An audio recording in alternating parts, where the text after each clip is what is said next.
Hey everybody, welcome to Frank Talk about AP World History. In this mini lesson, we're going to be exploring the AP World History curriculum for topic 1.4, State Building in the Americas. And our focus will be on the Aztecs, a civilization with a rich history that continues to influence Mexican culture and society right up to the present day.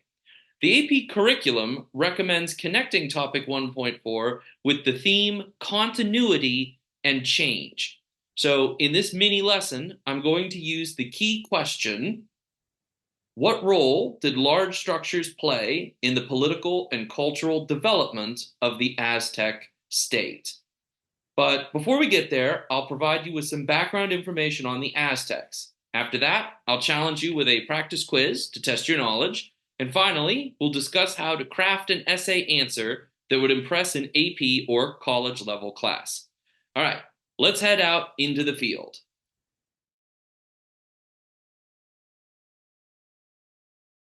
Let me start with an apology for my poor pronunciation. I am doing my best. Just to be clear, the pronunciation of the first place I'm visiting is Teotihuacan. That's Teotihuacan. Teotihuacan is home to the most famous large structures of ancient Mexico. The builders of these structures were a group of people living along the shore of Lake Texcoco between the years about 100 BCE and 100 CE. Volcanic eruptions forced them to migrate to the north shore of the lake and establish a new city with great pyramids at the center. We call this city Teotihuacan. So I'm in front of the Pyramid of the Sun. This is the largest pyramid at Teotihuacan, as well as the largest building in pre-Hispanic Central America. Today the top of it is flat, but we do know that the original would have had a temple at the very top for the most important religious services.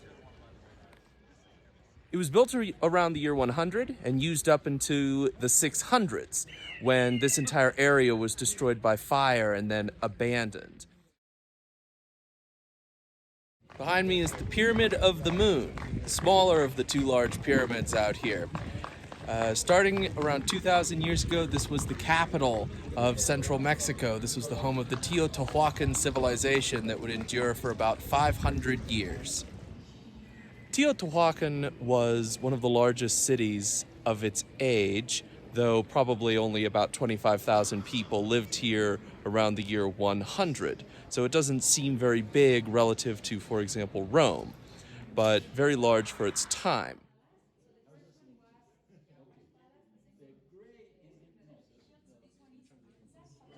This is the view from the palace of Quetzalcoatl, which isn't just a really hard word to say, it's also the name of a home. So in addition to important religious structures, this site was also the home of homes for the most important political and religious leaders of the Teotihuacans.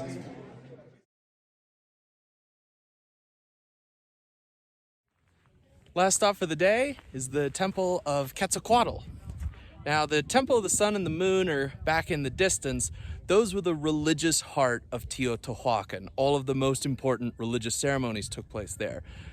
The Temple of Quetzalcoatl overlooked the marketplace. This was the political and economic heart of the city. And today, this vast open area gives testament to just how humongous their marketplace would have been. So all of the important leaders, the chiefs, the priests, this is where they would have come, or more likely this is where they would have sent people to do all of their shopping. If you were a visitor in the city, this is what you would have seen. This is where you would have come, to the market. So the pyramid that is dedicated to Quetzalcoatl is the one that most of people would have seen up close. The Temple of the Sun and the Moon, way back in the distance, that was for special people. That was for the special occasions.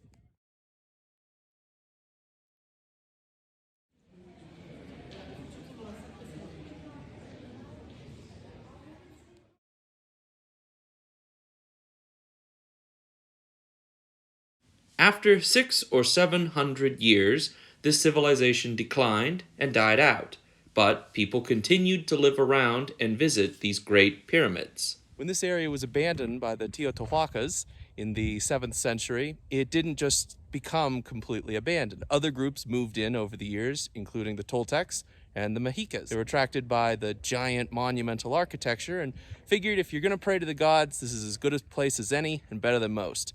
They added a few buildings of their own, including some residential and some more fun, like a steam house, and used this to pray to their own gods. Hundreds of years later, a new group of people, called the Aztecs, built a great city they called Tenochtitlan, at what we now call Mexico City. They were aware of the pyramids of Teotihuacan and wanted to copy both their style and their majesty in their own city. Behind me are the ruins of the Templo Mayor, one of 5 temples built by the Aztecs and destroyed by the Spanish conquistadors. It's not a coincidence that right behind me is the cathedral. The Spanish made a conscious choice to build their monuments and religious structures over the remnants of important Aztec sites. This was to reinforce their dominion over what they were calling New Spain. Behind me is a statue of Spanish King Carlos IV, and one of the horse's hooves is stomping on a sheaf of Aztec arrows. Symbolism. Behind me are the Baths of Moctezuma in Chapultepec Park in Mexico City. More evidence of the fact that the Spanish built their city atop the ruins of the Aztec city that they had destroyed. This was a giant public bath used by the Aztecs, fed by a system of aqueducts. These aqueducts would be destroyed by Cortez during his battle to take over the city of Tenochtitlan, but they remain here as a monument to Aztec accomplishments. Now I'm actually standing inside the Templo Mayor. There's actually, in total, 7 pyramids here. So stage 1, stage 2, stage 3. What I'm mostly seeing behind me is stage 5 and stage 6. That's because stage 7, the last one, the one that Hernan Cortez would have seen, was mostly torn apart and used to build the cathedral behind me. So when the Spanish colonialists were giving this place a name, they went with Pyramid of the Sun. And it's a pretty cool name. They figured something as impressive as this was probably used to worship the sun. More modern archaeology suggests that it was actually used to worship the water god, Tlaloc. The evidence for this includes that there was a moat around it, so bringing water to it, and also a lot of child sacrifices, which are associated with the water god. Of course, we know Spanish conquistadors would arrive in Mexico and bring with them both war and destruction. Much of the Aztec civilization was torn down and destroyed. However, if we head to the Zocalo, the center both geographically and culturally of Mexico City, we can see that Aztec civilization now is very influential in Mexican society.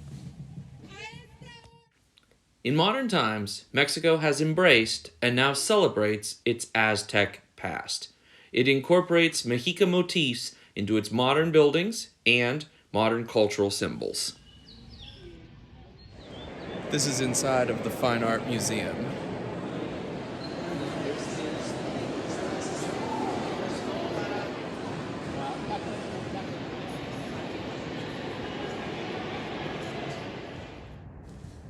The Aztecs knew all about Teotihuacan, but there was a little surprise right under their feet that they never realized. In an interesting case of kind of cyclical history, the story of the pyramids of Teotihuacan start in Mexico City. So behind me is the pyramid of Sulsulco. It was built about 2,000 years ago by the same group of people who would build the pyramids of Teotihuacan. So they originally lived here, or in what is today Mexico City, but a series of volcanic eruptions was gradually degrading their farmland and forced them and other groups of people to abandon this area and move to what we call Teotihuacan, where they of course would build far grander pyramids than this one. And then later, in turn, when their society collapsed, those pyramids would inspire the Aztecs, who would build their own pyramids back here in what we call Mexico City. They called Tenochtitlan. So I think it's really interesting, this like cyclical history, that this pyramid here, Susulco, was built by the same people that would move to build the pyramids of Teotihuacan. And then those pyramids would inspire a different group of people here, again, to build the pyramids like the Templo Mayor. So that's just a really interesting kind of history comes full circle story. Metaphorically, it was, but what we really did is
I hope you did well on the quiz.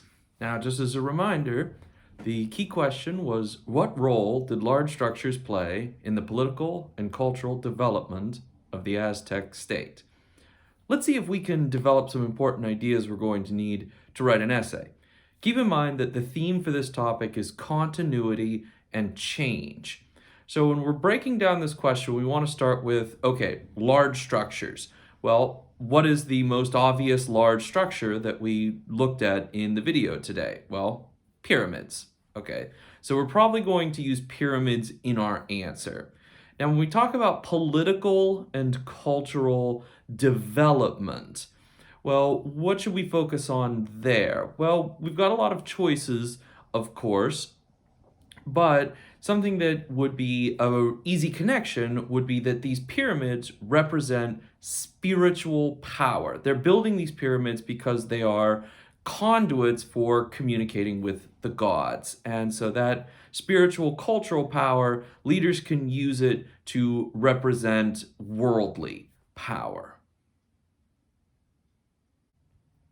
How about continuity and change? How are we going to work that into our essay?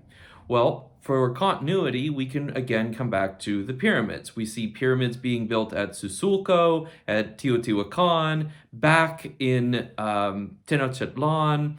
The pyramids were built by many different cultures at different times. So there's a lot of continuity in that idea that pyramids represent religious, spiritual, cultural power. Now, as far as change goes, well, that's pretty obvious. Who's building them? When are they building them? Where are they building them? They're being built at different times by different people. All right, let's see if we can come up with a good topic sentence for a potential essay.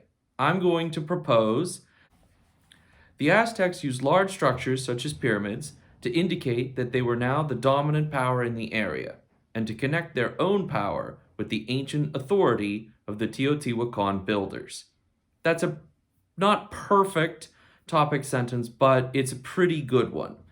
And as you're writing an essay, if that's your topic, you may want to develop the idea that the Aztecs' state legitimacy comes from the religious authority they enjoy from building these pyramids. This is exactly what they were doing at Teotihuacan. This is exactly what they were doing at Susulco. So that's a good way to build these ideas of large structures and continuity into your essay. As far as change goes, you could develop the idea that the Aztecs chose a new location away from Teotihuacan. They added their own unique design elements. That's the change that you're going to want to focus on in your essay.